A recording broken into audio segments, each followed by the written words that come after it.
저는 두바이 셰프입니다. 어느 날 한국에서 유행한 쿠키가 저의 카페에 들어왔죠. 두바이 쫀득 쿠키. 그런데 두바이 음식이 아니었습니다. 한국에서는 두바이라고, 두바이에서는 한국이라고 부르는 셈이었죠. 심지어 일본까지죠. 왜일까요? 그 전에 잠깐 구독과 좋아요는 더 좋은 영상을 만드는 큰 힘이 됩니다. 저는 두바이에서 살고 있습니다. 무려 15년째죠. 이 도시의 뜨거운 햇빛 아래에서 하루하루를 보내왔습니다. 처음 이 땅에 발을 디뎌본 날부터 지금까지 디저트를 만드는 일이 제 전부였죠.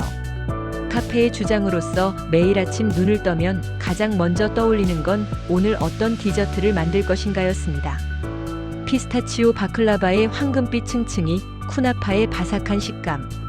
손님들이 첫 한 입을 물었을 때 눈이 넓어지는 그 순간. 그 순간들이 저를 살아가게 했죠. 카페는 작은 곳이었습니다. 두바이 중심지에서 약간 벗어난 곳에 있었죠. 내부는 따뜻한 노랑빛 조명이 가득하여 들어오는 사람마다 마음이 편해지는 공간이었습니다. 저는 여기서 15년을 보내었죠. 단골 손님들의 얼굴은 거의 외웠고 각자가 어떤 디저트를 좋아하는지도 잘 알고 있었습니다. 그만큼 이 카페는 저의 집이었죠. 이 안에서 일어나는 일들은 저는 거의 한치도 놓치지 않았습니다. 평범한 날이었습니다. 두바이의 낮은 항상 불같이 뜨거운데 카페 안은 냉방이 잘 돼 있어서 조용하고 깔끔했죠. 저는 카운터 뒤에서 피스타치오 크림을 작업하고 있었습니다. 손가락 끝에서 크림이 부드럽게 퍼지는 감각. 이런 것들이 저의 하루였죠. 그때 카페의 문이 열리고 손님 한 명이 들어왔습니다. 아시안 얼굴, 밝은 표정, 약간은 기대하는 눈빛이었죠. 저는 작업을 잠깐 멈추고 반갑게 맞이했습니다. 그런데 주문이 평소와 달라야 했죠. 동료가 주문을 받아 저에게 전달했습니다. 셰프, 손님이 한국에서 유행하는 쿠키가 있는지 물어보고 있어요. 저는 잠깐 멈추었습니다. 한국에서 유행하는 쿠키? 이건 평소 듣는 질문이 아니었죠. 두바이의 카페에서 이런 말을 들을 줄은 몰랐습니다. 저는 카운터로 나아가서 손님에게 직접 물었죠. 혹시 어떤 종류의 쿠키를 찾고 계세요? 손님은 폰을 꺼내 보여주었습니다. 화면 위에는 초콜릿과 피스타치오로 덮인 작은 쿠키가 있었죠. 둔하고 작은 모양이며 표면은 거칠어 보이는 질감이었습니다. 그런데 더 눈에 띄는 건 쿠키 자체가 아니었죠. 그 아래에 적힌 글자가 저의 눈에 들어왔습니다.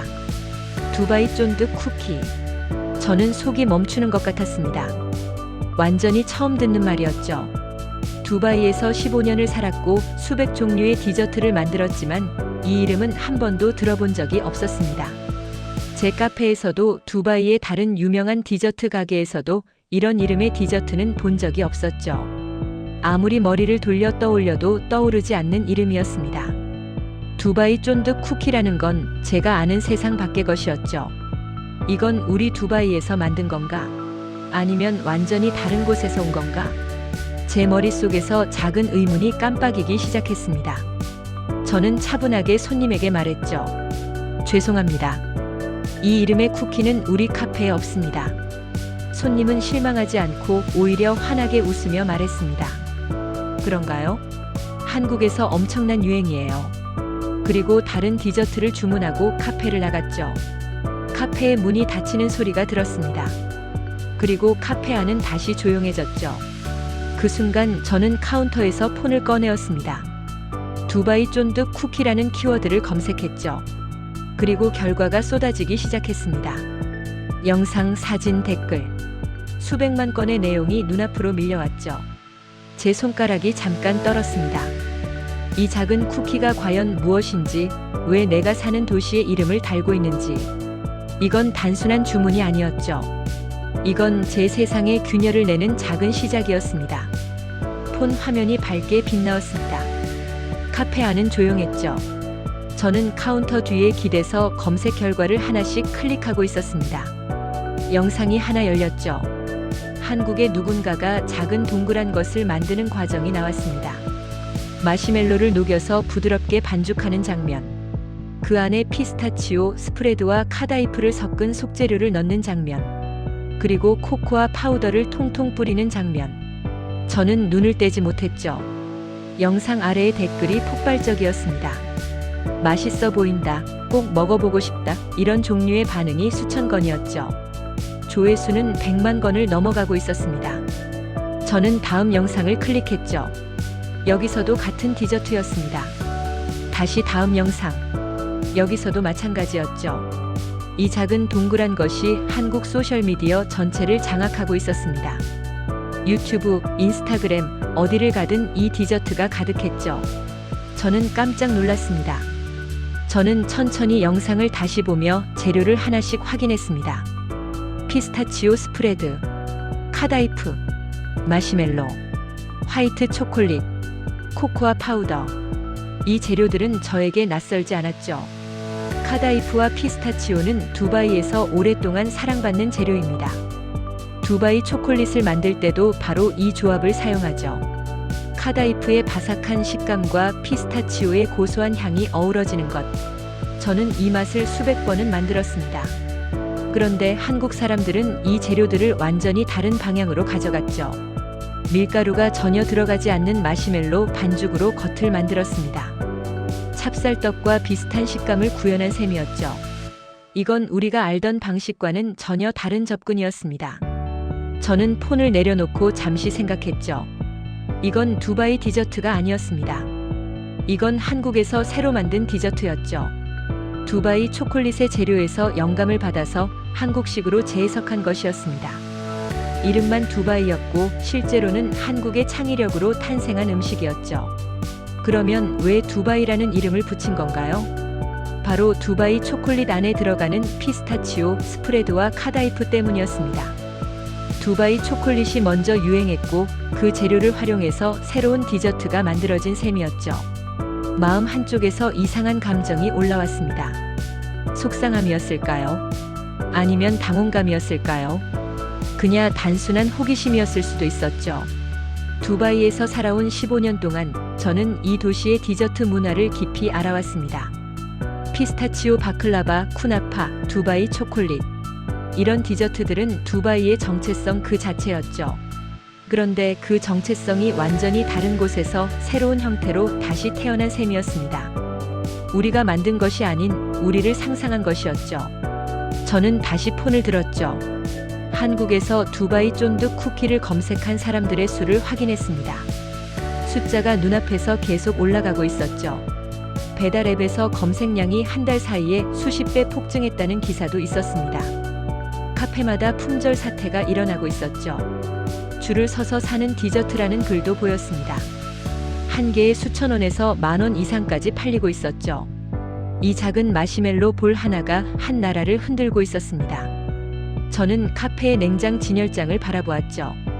피스타치오 바클라바와 쿠나파가 깔끔하게 놓여 있었습니다. 수십 년의 역사를 가진 디저트들이었죠. 그런데 세상은 지금 한국에서 막 태어난 것에 더 열광하고 있었습니다. 이건 우리가 알던 두바이가 아닌 것이었죠. 세상이 상상하고 있는 두바이는 우리가 사고 있는 두바이와 달라진 셈이었습니다. 처음엔 웃음이 나왔습니다. 솔직히 말하면요. 카페의 동료들에게 이 이야기를 했을 때 우리는 함께 웃었습니다. 두바이 쫀득 쿠키라는 이름이 재미있었죠. 마시멜로로 만든 것에 두바이라는 이름을 붙이다니. 우리 카페에서 파는 디저트 중에는 진짜 두바이의 맛을 담은 것들이 있었습니다. 피스타치오 바클라바, 쿠나파. 이런 디저트들이 진짜인데 한국은 완전히 다른 것을 두바이라고 부르고 있었죠. 동료 중 한 명이 웃으며 말했습니다. 재미있네. 우리한테 왜 연락하지 않았을까? 우리도 같이 웃었죠. 그때까지는 가볍게 여기는 것이었습니다. 그런데 며칠이 지나면서 저는 폰을 다시 들었죠. 두바이 쫀득 쿠키와 관련된 영상을 다시 보기 시작했습니다. 한 영상, 두 영상, 세 영상. 이렇게 보면서 한 가지 숫자가 계속 눈에 띄었죠. 조회수였습니다. 100만 건, 200만 건. 어떤 영상은 500만 건을 넘어가고 있었죠. 저는 잠깐 손가락을 멈추었습니다. 이건 단순한 유행이 아니었죠. 이건 무엇인가가 사람들의 마음을 깊이 건드린 것이었습니다. 유튜브 영상 하나의 조회수가 이렇게 폭발적으로 올라가는 건 평범한 음식 영상이 아닌 셈이었죠. 댓글도 다시 읽어보았습니다. 처음엔 그냥 맛있다, 먹고 싶다 같은 짧은 글이었죠. 그런데 더 깊이 파고들면서 다른 종류의 댓글들이 보이기 시작했습니다. 처음 한 입 먹었을 때의 감동을 길게 적은 글들이었죠. 친구와 함께 카페에 가서 줄을 서며 기다리던 이야기. 주문이 품절되어 실망했다는 글. 심지어 여러 카페를 돌아다니며 이 디저트를 찾아다니는 사람의 이야기까지 있었습니다. 이 디저트 하나를 위해 얼마나 많은 사람들이 시간과 마음을 쏟았는지 댓글 속에서 보였죠. 저는 폰을 들고 댓글을 계속 스크롤했습니다. 멈추기가 어려웠죠. 저는 카페 뒤편의 작업실에서 혼자 앉아 생각했죠. 왜일까요? 왜 한국 사람들은 이 디저트에 이렇게 열광하는 건가요? 맛의 문제일까요? 아니면 다른 무엇일까요? 피스타치오와 카다이프의 조합은 저도 잘 알고 있습니다. 그런데 마시멜로 반죽 안에 그 재료를 넣는 방법. 겉은 쫀득하고 속은 바삭한 그 식감. 이건 완전히 새로운 경험이었을 것입니다. 한국 사람들은 이 반전 식감에 빠진 것이었죠. 저는 잠시 눈을 감고 그 식감을 상상해 보았습니다. 마시멜로의 몽글한 감각과 카다이프의 바삭함이 한 입 안에서 만나는 것. 저는 폰을 내려놓고 양파를 교차시켰습니다. 작업실의 냉방 바람이 차갑게 불었죠. 그리고 머릿속에서 작은 목소리가 들렸습니다. 이건 비판할 게 아니다. 이건 이해해야 할 음식이다. 처음엔 웃어넘기려던 마음이 조금씩 달라지고 있었죠. 한국 사람들이 무엇을 느끼고 있는지, 왜 이렇게 반응하는지, 그것을 먼저 이해해야 할 것 같다는 느낌이 생겼습니다. 단순히 다른 나라의 유행을 구경하는 것이 아니라 그 안에 무엇인가를 직접 느끼어야 한다는 것이었죠. 그리고 한 가지 결심이 찾아왔습니다. 직접 만들어 보겠다는 결심이었죠. 남의 영상을 보는 것과 내가 직접 손으로 만드는 것은 다릅니다. 재료를 손끝으로 느끼는 것, 마시멜로가 녹아서 부드럽게 퍼지는 감각, 카다이프가 속에서 바삭하게 씹히는 소리. 이건 영상으로는 느낄 수 없는 것이었죠. 저는 작업실의 냉장고를 열고 안을 바라보았습니다. 재료들이 그대로 있었죠. 카다이프도 피스타치오 스프레드도, 그리고 마시멜로도 따로 있었습니다. 모든 것이 준비되어 있었죠. 이제 남은 건 손이었습니다. 그리고 의지였죠. 작업실의 문을 닫고 혼자 남았습니다. 카페는 이미 닫힌 상태였죠. 밖에서는 두바이의 밤이 깜깜하게 내려앉아 있었습니다. 저는 작업 테이블 앞에 앉아 재료들을 하나씩 꺼내놓고 있었죠. 마시멜로, 피스타치오 스프레드, 카다이프, 화이트 초콜릿, 코코아 파우더. 테이블 위에 재료들이 하나씩 줄어가며 놓이면서 저는 마지막에 폰을 테이블 한쪽에 세우었습니다. 한국의 영상을 다시 틀었죠. 영상의 첫 프레임이 밝아지고 저는 깊게 숨을 한 번 마셨습니다. 처음 시도는 실패였습니다. 솔직히 말하면요. 마시멜로를 약한 불로 녹이는 과정이 생각보다 까다로웠습니다. 온도를 잘못 잡으면 반죽이 너무 질어서 모양이 잡히지 않았죠. 저는 3번, 4번 다시 했습니다. 한 번씩 실패할 때마다 테이블을 깨끗이 닦고 다시 시작했죠. 15년의 디저트 경험이 있었지만 이건 제가 평소에 만드는 디저트와는 완전히 다른 종류의 작업이었습니다. 밀가루가 아닌 마시멜로를 기본으로 하는 것. 이건 새로운 언어를 배우는 것과 같았죠. 처음엔 손이 알아서 움직이는 것이 아니었습니다. 속재료를 만드는 과정은 더 재미있었습니다. 카다이프를 버터에 볶아 바삭하게 만들면 작업실 안에 고소한 향이 가득 퍼졌죠. 그 안에 피스타치오 스프레드를 섞었습니다. 피스타치오의 초록빛 색깔과 카다이프의 노란빛이 섞이면서 속재료가 천천히 완성되고 있었죠. 저는 손끝으로 속재료를 한 점 떠서 입에 넣었습니다. 바삭하고 고소한 맛이 혀 위에서 퍼졌죠. 이건 두바이 초콜릿 안의 맛과 거의 같았습니다. 하지만 이건 쿠키 안의 속재료가 되는 셈이었죠. 완전히 다른 맥락으로 사용되는 셈이었습니다. 마시멜로 반죽을 손으로 펼쳐 속재료를 감싸는 순간, 그때 처음으로 무엇인가가 느껴졌습니다. 몽글하고 부드러운 마시멜로 안에 바삭한 카다이프가 숨어있는 그 감각. 두 가지 식감이 한 곳에서 만나는 것. 저는 잠깐 손을 멈추었죠. 한국 사람들이 왜 이것에 열광했는지, 그 순간 조금이라도 느끼었습니다. 이건 단순한 디저트가 아니었죠. 이건 반전이었습니다. 입안에서 벌어지는 작은 놀라움이었죠. 첫 번째 완성품이 테이블 위에 놓였습니다. 작은 동그란 공 모양이었죠. 코코아 파우더를 통통 뿌린 후 저는 그것을 바라보았습니다. 영상에서 본 것과 거의 같은 모양이었죠. 그런데 저는 이건 단순한 복사본이 아니다는 것을 알았습니다. 재료를 직접 손으로 만들면서 두바이의 맛과 한국의 방식이 한 곳에서 만난 셈이었죠. 역수입이 아니었습니다. 재해석이었죠. 두바이의 피스타치오와 카다이프가 한국의 마시멜로 속에서 새로운 생명을 얻은 셈이었습니다. 며칠 동안 저는 레시피를 계속 다닥가가웠습니다. 마시멜로의 양을 줄이고 늘리고 카다이프의 볶음 시간을 조정하고 피스타치오 스프레드의 비율도 바꿔보았죠. 화이트 초콜릿을 조금 더 넣어 달콤함을 균형 있게 맞추었습니다. 하루, 2루, 3일. 매일 밤마다 카페가 닫히면 작업실에서 혼자 만들었죠. 그리고 마지막에 완성된 레시피는 저만의 것이 되었습니다. 한국식의 기본을 유지하면서도 두바이의 재료와 감각을 안고 있는 디저트였죠. 카페 메뉴로 올리는 결정은 쉽지 않았습니다. 이건 새로운 디저트를 출시하는 것이지만 동시에 무엇인가를 인정하는 것이었죠. 한국이 만든 상상이 우리 카페의 진열장에 들어오는 셈이었습니다. 저는 카페의 진열장을 바라보면서 잠깐 생각했죠. 그리고 조심스럽게 하지만 단단하게 결정을 내렸습니다. 이건 경쟁이 아니었죠. 이건 우리가 함께 만드는 이야기였습니다. 출시 날은 평범한 아침으로 시작되었습니다. 카페의 문을 열고 진열장 안에 두바이 쫀득 쿠키를 조심스럽게 놓았죠.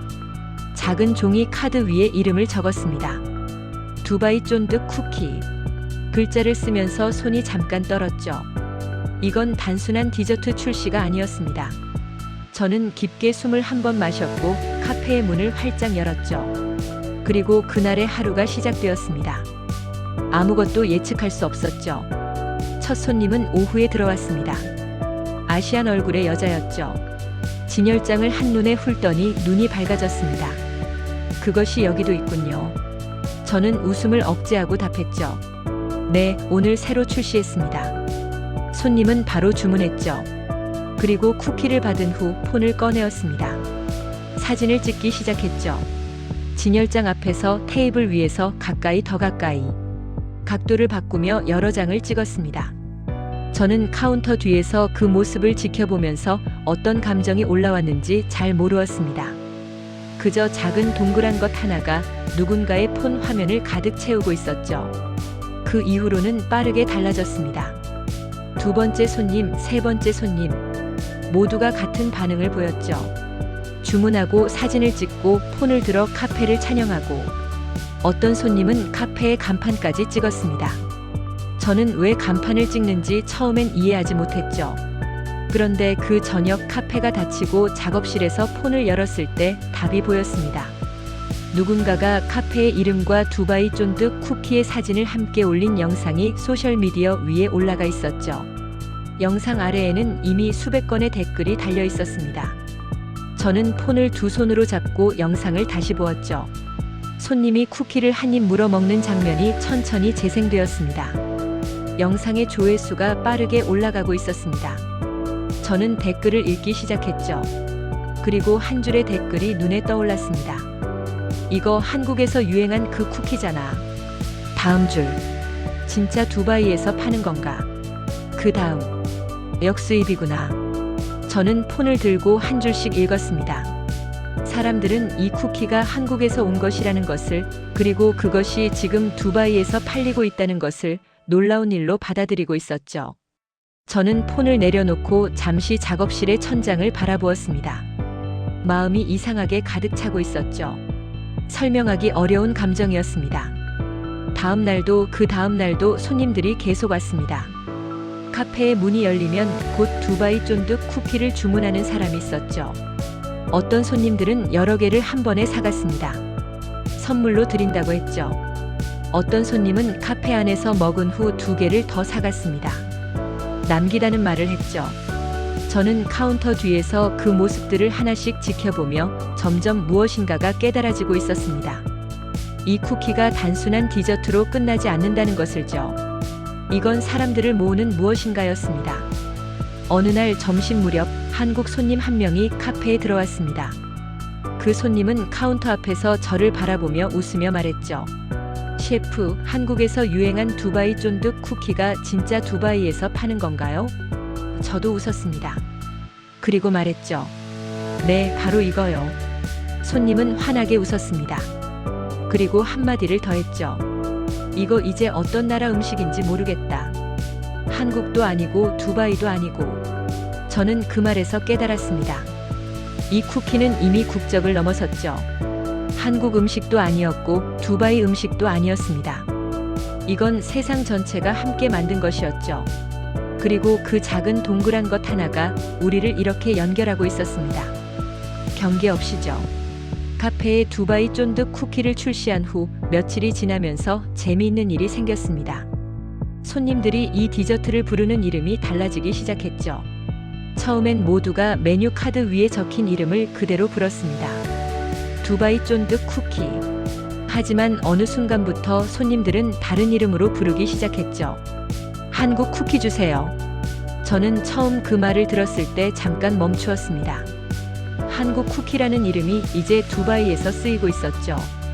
카운터 앞에서 들리는 그 세 글자가 저의 귀에 자꾸 남아 있었습니다.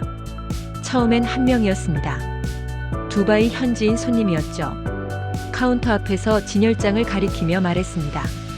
저 한국 쿠키 하나 주세요. 저는 잠깐 혼란스러웠죠. 한국 쿠키? 그리고 그 손님이 가리키는 것을 보면서 두바이 쫀득 쿠키를 말하는 건가 하다는 것을 깨달았습니다. 저는 웃으며 주문을 받았죠. 그런데 그 이후로는 더 많은 손님들이 같은 이름을 사용하기 시작했습니다. 한국 쿠키, 한국 것. 이런 표현들이 카페 안에서 자주 들리기 시작했죠. 하루가 지나면 더 많은 사람들이 그렇게 불렀습니다. 이름이 바뀌는 것을 저는 눈앞에서 직접 보고 있었죠. 왜인지 저는 이해할 수 있었습니다. 이 디저트는 한국에서 유행한 것이라는 이야기가 카페 안에서 입에서 입으로 퍼져가고 있었죠. 소셜미디어 위의 영상들, 그리고 손님들 사이의 대화를 통해 이 쿠키는 두바이 음식이 아닌 한국 음식으로 기억되고 있었습니다. 메뉴 카드에는 두바이 쫀득 쿠키라고 적혀 있었지만 사람들의 마음속에서는 한국 쿠키로 자리가 잡히고 있었죠. 저는 그 차이가 정말 재미있었습니다. 이름 하나가 이렇게 달라질 수 있다는 것을죠. 그 중에도 특히 기억에 남는 날이 있었습니다. 어느 날 오후에 두바이 현지의 젊은 커플이 카페에 들어왔죠. 두 사람은 진열장 앞에서 잠깐 이야기를 나누었습니다. 서로 가리키고 미소를 짓고 폰을 꺼내 영상을 보고 있었죠. 그리고 여자가 카운터로 와서 말했습니다. 셰프, 한국에서 유행한 그 쿠키, 여기에 있는가요? 저는 웃음이 나왔죠. 그리고 말했습니다. 네, 바로 이거요. 여자는 환하게 웃었죠. 그런데 저는 그 순간 한 가지를 떠올렸습니다. 잠깐, 한국에서는 이건 두바이 쫀득 쿠키라고 부르거든요. 여자의 눈이 넓어졌습니다. 어떤요? 저는 다시 말했죠. 한국에서는 이 쿠키를 두바이 쫀득 쿠키라고 부릅니다. 그런데 여기 두바이에서는 모두가 한국 쿠키라고 부르고 있잖아요. 여자는 잠깐 생각하더니 웃음이 터져 나왔습니다. 남자도 옆에서 듣고 있더니 같이 웃었죠. 재미있네요, 셰프. 같은 쿠키인데 나라가 다르면 이름도 달라지는군요. 세 사람이 카페 안에서 함께 웃었습니다. 그 웃음은 작은 것이었죠. 하지만 저는 그 순간이 이 이야기 전체에서 가장 깊은 순간이었다고 느꼈습니다. 이름 한마디 안에 두 나라가 서로를 바라보고 있었죠. 그날 이후로 저는 카페의 직원들에게 이 이야기를 자주 했습니다. 한국에서는 두바이라고 부르고 두바이에서는 한국이라고 부르는 것을죠. 직원들도 웃었고 새로운 손님들이 들어올 때마다 이 이야기를 들어주었습니다. 어떤 손님은 재미있는 밈이라고 했죠. 같은 것을 다른 곳에서는 다른 이름으로 부르는 것. 이건 단순한 이름의 이야기가 아니었습니다. 이건 두바이와 한국이 서로를 상상하는 방식에 대한 이야기였죠. 그리고 그 상상이 작은 동그란 쿠키 하나 안에서 만나고 있었습니다. 이름은 달라졌지만 맛은 하나였죠. 그리고 그 하나의 맛이 우리를 잇고 있었습니다. 카페의 일상은 두바이 쫀득 쿠키를 출시한 후로 달라졌습니다. 저는 카페를 운영하면서도 폰을 자주 들었죠. 소셜미디어를 확인하는 것이 하루의 루틴이 되었습니다. 처음엔 두바이 쫀득 쿠키에 대한 댓글과 영상을 확인하는 것이었죠. 그런데 어느 날부터 팔로워 목록 안에서 낯설은 이름들이 보이기 시작했습니다. 일본인 팔로워들이었죠. 하나, 둘, 셋. 그리고 며칠 사이에 그 수가 급격히 늘었습니다. 저는 그 이름들을 하나씩 보면서 눈을 깜빡였죠. 왜 일본인들이 저의 소셜미디어에 관심을 가지는 건가요? 그 답은 제가 기대했던 것보다 훨씬 빠르게 찾아왔습니다. 일본의 도쿄, 특히 신주쿠 지역의 카페들이 두바이 쫀득 쿠키를 판매하기 시작했다는 소식이 들려왔죠. 저는 관련 영상을 찾아보았습니다. 일본의 카페 안에서 작은 동그란 공 모양의 디저트가 진열되어 있었죠. 바로 두바이 쫀득 쿠키였습니다. 그런데 더 눈에 띄었던 건 그 카페 안의 간판이었죠. 한국 트렌드 디저트라는 글이 적혀 있었습니다. 저는 폰을 들고 그 영상을 다시 보았죠. 한국 트렌드. 이 단어가 일본의 카페 안에서 사용되고 있었습니다. 카페의 홍보 글들도 하나씩 올라오고 있었죠. 신주쿠 주변의 카페마다 한국 디저트라는 해시태그를 붙이고 있었습니다. 그리고 마트와 편의점에서도 이 디저트를 판매하기 시작했죠. 일본 소셜미디어에서도 이 디저트에 대한 이야기가 퍼져가고 있었습니다. 그리고 또 다른 종류의 영상들이 보이기 시작했죠. 아이돌이 먹은 쿠키라는 제목의 영상들이었습니다. 한국의 아이돌 스타들이 두바이 쫀득 쿠키를 먹는 장면들이 소셜미디어 위에서 퍼져가고 있었죠. 일본의 팬들은 그 아이돌이 좋아하는 디저트라며 더 열렬히 관심을 보이고 있었습니다. 온라인 위에는 아이돌도 줄 서서 먹는 디저트라는 표현까지 등장했죠. 성지 순례 가이드까지 생겼습니다. 아이돌이 먹었던 카페의 정보를 정리한 글들이 일본 소셜미디어 위에 잇따라 올라왔죠. 저는 그 글들을 읽으며 놀랐습니다. 이건 음식에 대한 이야기가 아니었죠. 이건 문화가 움직이는 이야기였습니다. 한국의 아이돌이 먹은 것이라는 이야기 하나가 일본 전체로 이 디저트를 끌고 가고 있었죠. 저는 작업실에서 혼자 앉아 폰을 내려놓고 생각했습니다. 두바이 초콜릿의 재료에서 시작된 것이 한국에서 두바이 쫀득 쿠키로 새로운 형태를 가졌고 그것이 다시 두바이로 돌아왔고 이제 일본까지 간 셈이었죠. 한국에서 시작된 상상이 세계를 순환하고 있었습니다. 두바이에서 한국으로, 한국에서 두바이로, 그리고 다시 일본으로. 이 흐름은 누가 의도한 것이 아니었죠. 아무도 계획하지 않은 것이었습니다. 그냥 사람들의 마음이 움직이면서 음식이 경계를 넘고 있었죠. 저는 그 안에서 작은 골이 하나였습니다. 저는 카페의 작업실을 돌아보았죠. 피스타치오 스프레드가 냉장고 안에 차갑게 있었습니다. 카다이프도 옆에 놓여 있었죠. 이 재료들은 두바이에서 온 것이었습니다. 그런데 지금 이 재료들은 한국을 거쳐 일본까지 간 셈이었죠. 재료의 여행이었습니다. 그리고 그 여행은 아직 끝나지 않았죠. 저는 폰을 다시 들었습니다. 일본 소셜미디어에 두바이 쫀득 쿠키 관련 키워드 언급량이 계속 올라가고 있었죠. 신주쿠의 카페들도 하루하루 더 늘어가고 있었습니다.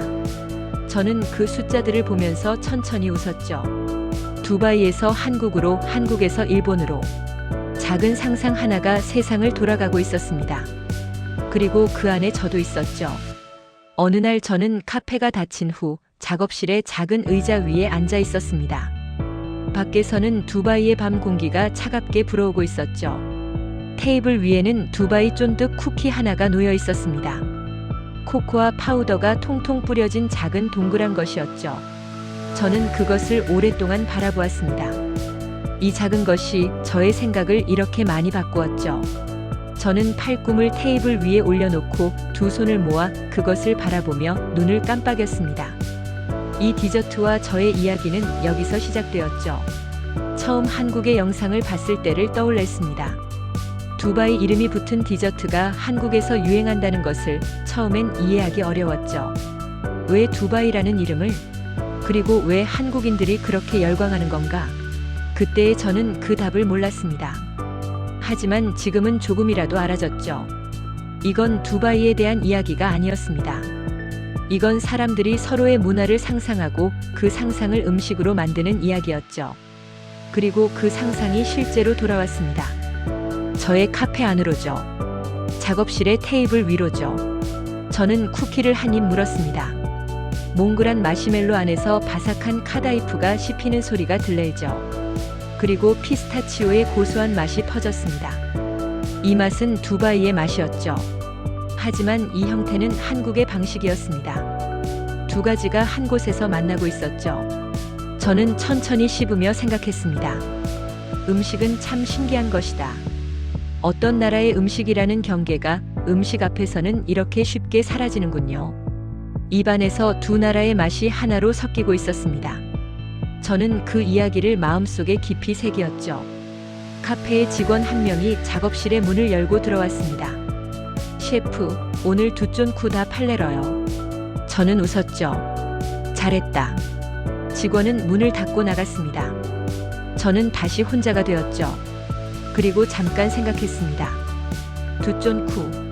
이 줄여서 부르는 이름까지 저의 귀에는 이미 익숙해졌죠. 한국 사람들이 만든 이름이었습니다. 그런데 이제 저도 그 이름을 자연스럽게 쓰고 있었죠.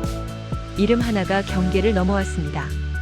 그리고 그 이름 안에는 두 나라의 이야기가 함께 들어 있었습니다. 저는 폰을 들었습니다. 한국의 소셜미디어를 열었죠. 두바이 쫀득 쿠키 영상들이 아직도 폭발적으로 올라오고 있었습니다. 조회수가 수백만을 넘는 영상들이었죠. 그리고 일본의 소셜미디어도 열었습니다. 신주쿠의 카페들이 오늘도 두 쫀쿠를 홍보하고 있었죠. 저는 폰을 내려놓고 눈을 감았습니다.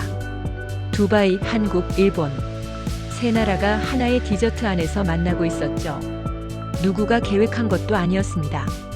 그냥 사람들의 마음이 움직이면서 음식이 경계를 넘고 있었죠. 작은 것 하나가 세상을 움직이고 있었습니다. 그리고 그 안에 저도 있었죠. 저는 눈을 뜨고 작업실을 돌아보았습니다. 카다이프, 피스타치오 스프레드, 마시멜로. 재료들이 냉장고 안에서 차갑게 잠들어 있었죠. 이 재료들은 내일도 같은 일을 할 것이었습니다. 두바이의 맛과 한국의 방식을 합쳐 작은 동그란 것 하나를 만들 것이었죠. 그리고 그것 하나가 누군가의 폰 화면을 가득 채우고 누군가의 웃음을 만들고 누군가의 마음을 움직이고 있었습니다. 저는 천천히 일어서었죠. 작업실의 문을 닫고 카페의 문을 잠그었습니다. 두바이의 밤이 깜깜하게 내려 있었죠. 그리고 그 밤 안에서 저는 작은 것 하나에 대해 많은 것을 배웠습니다. 음식은 경계를 넘는다. 그리고 그 안에 우리가 있었죠. 작은 동그란 것 하나가 두바이와 한국과 일본을 연결했습니다. 누구도 계획하지 않은 것이었죠. 그냥 사람들의 마음이 움직이면서 음식이 경계를 넘고 있었습니다. 저는 그 안에서 많은 것을 배웠죠. 오늘 이야기가 마음에 남았다면 좋아요와 구독은 저에게 큰 힘이 됩니다. 다음 영상도 기대해 주세요.